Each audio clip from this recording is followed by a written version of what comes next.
Well, hello. Let's continue our discussion about healing and the function of the miracle worker. That's you, by the way. If you don't see yourself as a miracle worker, I invite you to re-examine and reconsider that position. In fact, I insist that you are a miracle worker. And how can I insist on that? Well, let's define miracle the way this course does, right? A miracle is any shift from fear to love, any shift from the ego, the thought system of pain, suffering, and separation, to the thought system of the Holy Spirit, perfect oneness. That is the thought system that we're learning here in A Course in Miracles. Because anyone, in fact, everyone, can make these shifts. We're all miracle workers. So if you would like some further treatment of that subject, I insist that you are a miracle worker. Please take a look at the most recent video. It's entitled Your Function as a Miracle Worker. And this one, Healing Guaranteed. We're in part 5 here. We're going a few paragraphs at a time. Chapter 2 of the text, and it's, well, the function of the miracle worker is the title of this section. The function of the miracle worker is to accept atonement for himself, herself, themselves.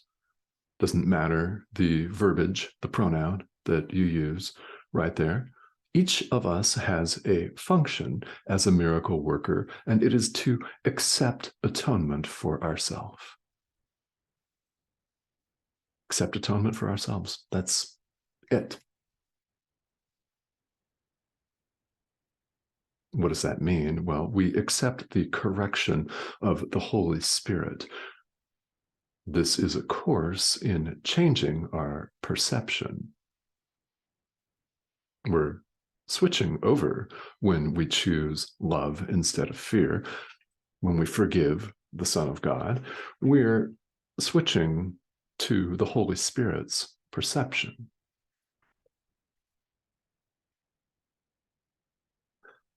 The atonement is accepting the correction of the Holy Spirit and accepting that the supposed separation from God never occurred. Ever. It's impossible. It's impossible that it even occur in the first place because there is no separation of any kind. Another way of putting that is the famous idea from this course that ideas leave not their source. The Son of God is the extension of God, the thought of God, if you prefer that language. Ideas leave not their source. So we're covering here today paragraphs 2 through 5, and the spoiler alert, obvious spoiler alert, is we've already discussed in a couple of videos now what our function is as miracle workers, and it's to accept atonement for ourselves. That's our function. So, paragraph 2, Jesus gives us another definition of magic. This is a concept that we've looked at relatively recently here, and it's one of these terms in A Course in Miracles that's worth spending some time on as we study this material, because it has a different meaning in A Course in Miracles than it does in ordinary conversation. It really does. Magic is the uncreative use of mind. That's pretty much it.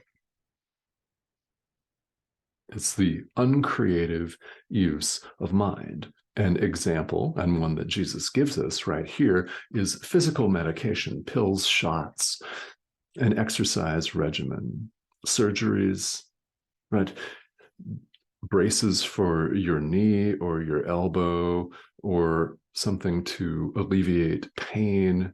It could be an injection of some kind. It could be a series of pills, a cocktail of pills.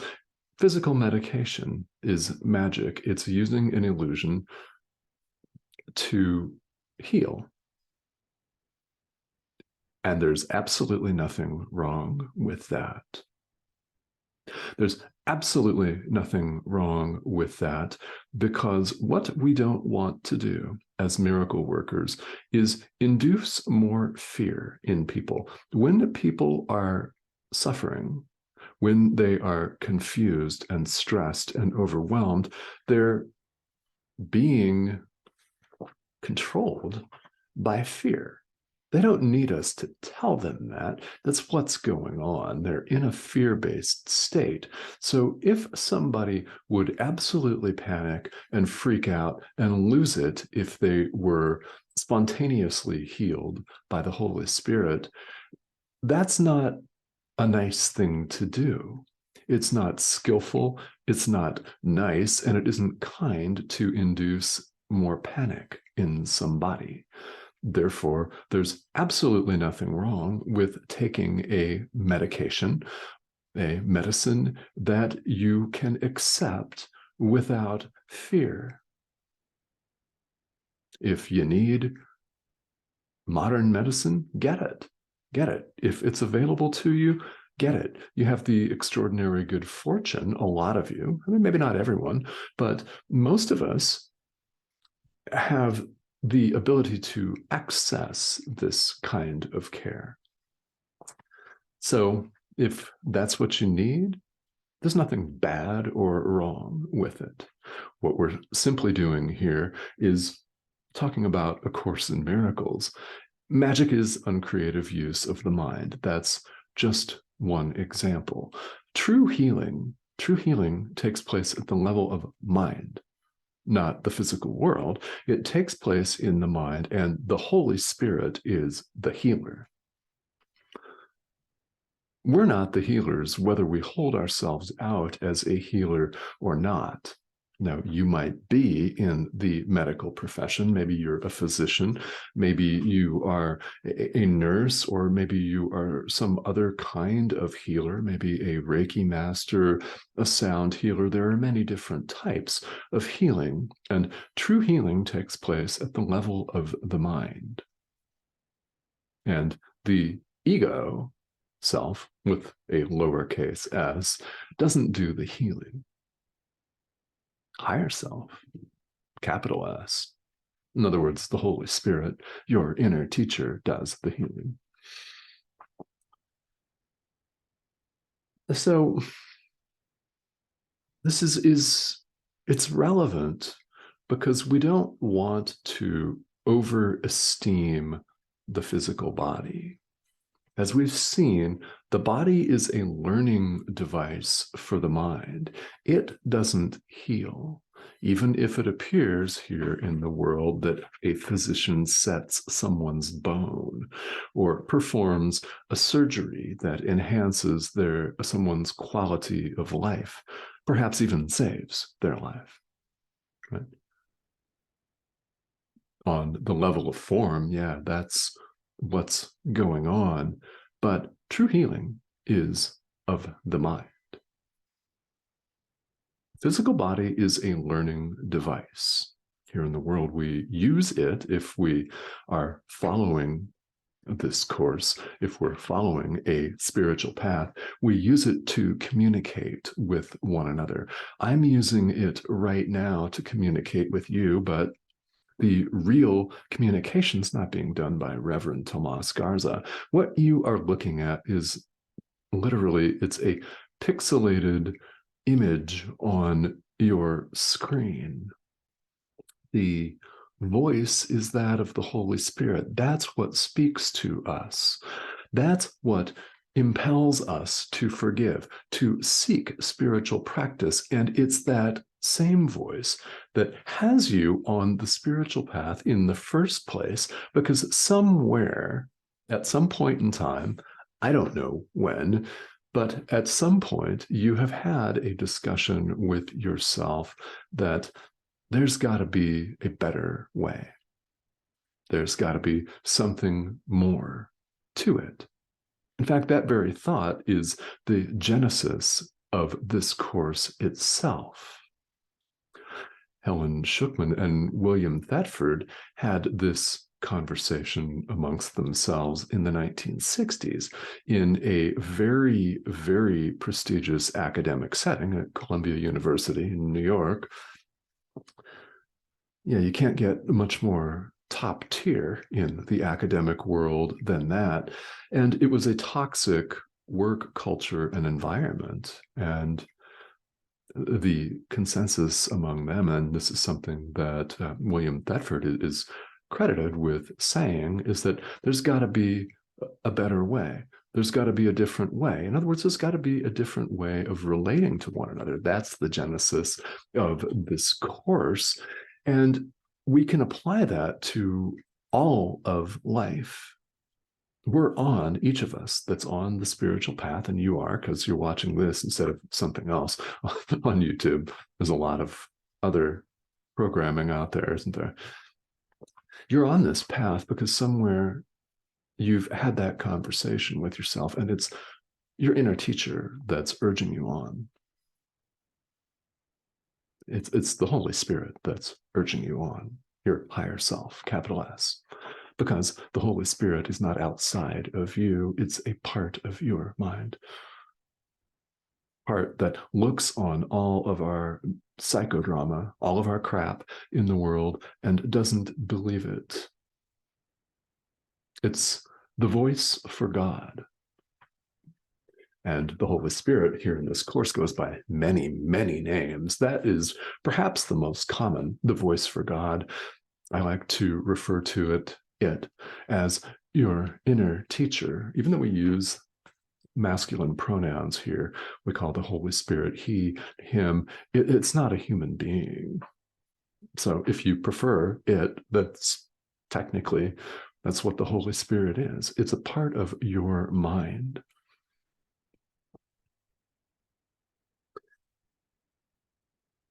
And miracles are, as we've seen, expressions of right-mindedness. Sickness is not right-mindedness. In other words, being in your wrong mind. And one of the beautiful things about being a miracle worker, which again, I insist that you are. One of the beautiful things about this is go forth. You can go forth and forgive. You can go forth and extend love to the Son of God, and you don't have to wait for somebody else to be ready for that. Paragraph 3, miracles don't need to wait on the mind of the receiver. Somebody doesn't have to be ready for you to forgive them. And you know what? They don't even have to know that you're doing it. Let's take the example of that skeptical family member. We've all got one. Somebody who thinks you're frickin' nuts, that you're woo-woo, that calls you all kinds of things, and doesn't look very highly on your spiritual bent and focus in this lifetime. And perhaps they never will. Yet you can still forgive this person for what they haven't done. They're the Son of God, just as you are. Are they not? And the cool thing about this is because miracles don't need to wait on the readiness of the receiver, you can forgive this family member in your own mind. They don't even have to know you're doing it. They don't ever have to know you're doing it. This is something that you do with your inner teacher, with the Holy Spirit, or with Jesus. If you're doing this course with Jesus, who's now a manifestation of the Holy Spirit, so they're not separate at all. You don't have to wait for them. You don't have to call this person up. You don't have to email them or text them or God forbid, right? If you're not ready for this, you don't have to have a long, drawn, tear-jerking, sit-down conversation with them. Just forgive them in their own mind. The purpose of the miracle is to restore this person to their right mind. How does it do that if they don't even know you're doing it? There is no separation of any kind. This is worth repeating. There is no separation of any kind, so how could it not benefit?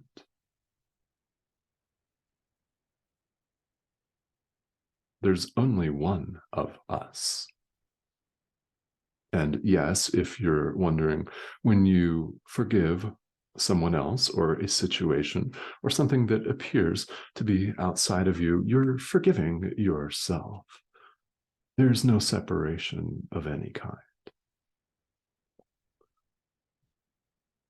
And one of the things that Jesus emphasizes here in this section is trust in your inner teacher. This is a key component of the attitude of forgiveness that we're encouraged to develop here with this course, is trusting in the strength of our inner teacher. We're invited and encouraged, and I invite in turn and encourage you to give your entire experience over to your inner teacher, day, night, all of your speech, your work, your relationships, thought, everything.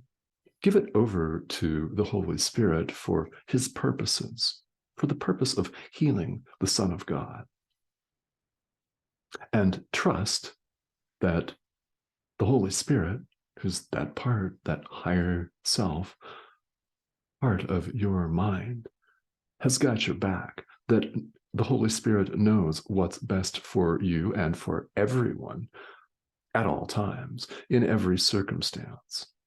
We give our experience over to our inner teacher because of ourselves we can do nothing. That line from the Bible, right? Of ourselves, we can do nothing because when we're operating in an ego self, do we have the ability to guarantee the maximum positive outcome for every single living thing throughout space and time? Guaranteed. Best, highest, and best outcome. Can we guarantee that? Operating by ourselves. And when you answer that, no, we cannot, that's why we're invited to trust our inner teacher.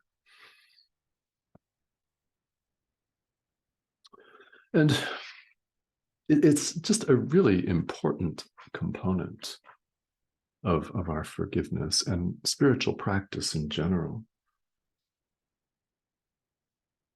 Because we come to see that, of course, sickness is not being in our right mind. It's not right-mindedness. And that healing is right-mindedness.